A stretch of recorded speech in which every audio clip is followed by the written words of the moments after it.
والصلاة والسلام على رسول الله وعلى آله وأصحابه وسلم ومن تبعهم بإحسان إلى يوم الدين. أما بعد. mwanzo kabisa baada ya hii shukrani na thanaa kwa Allah jalla wa ala, lakini pia as-salatu was-salamu ala habibina al-Mustafa Muhammad ibn Abdullah salawatu rabbi wa salamuhu alayhi wa ala alihi wa ashabihi wa sallam.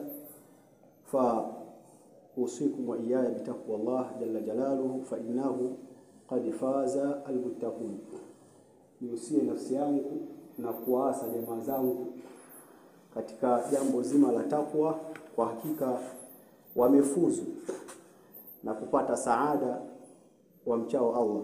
Kwa hiyo baada ya hii shukrani kubwa kumpelekea subhana na huu wasia ambao tumeutoa wa kuendeleza takwa ila mamatina mpaka kufa kwetu, ni kaulihi ta'ala wa'budu Allah au wa'budu rabbaka hatta ya'tiyaka al-yaqin, katika sura Hijri aya 99. Kwa hii aya ndio shawazi ya kwamba kumbe ibada inaendelea, sio tu mwisho Idi mpaka kufanyaje, kuingia kaburini.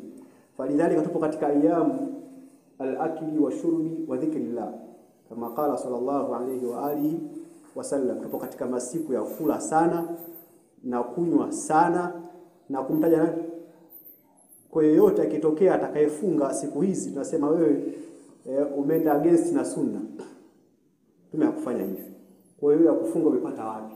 Mimi nataka leo Idi yao mimi nafunga. Umepata wapi kufunga leo? Kwa sababu tupo katika masiku ya ayamu tashiriki. Kwa katika kosa kubwa watu wanafanya kwamba kutaka kuwakomesha mubtadi'in, kumbe ajikomesha mwenyewe, anaharibu sunna. Sunna nifanyaje? Ayami akili kama Rasul sallam aulizwa masiku hayo tufanyeje, kama jaa fi hadithi sahihi. Masiku hayo mtume tunafanyaje? Akasema hizi ni siku za kula na kufanyaje,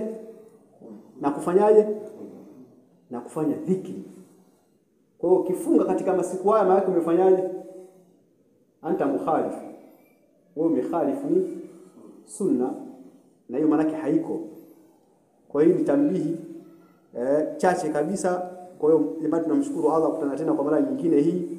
Tutaendelea na hizi darasa zetu fupi za kalima za hapa na pale, kuhusiana na watu wa nyumbani, baba zetu wadogo wako hapa, wajomba zetu, kaka zetu, na mzee Kilinda kule kaka yangu, wazee pia wengineo, wazee wetu hawa wa miji. Maana yake ni neema kubwa kutana na wazee wetu, tunafurahi. Nahanu ala sururi, tupo katika furaha kubwa kwa kukuta wazee hawa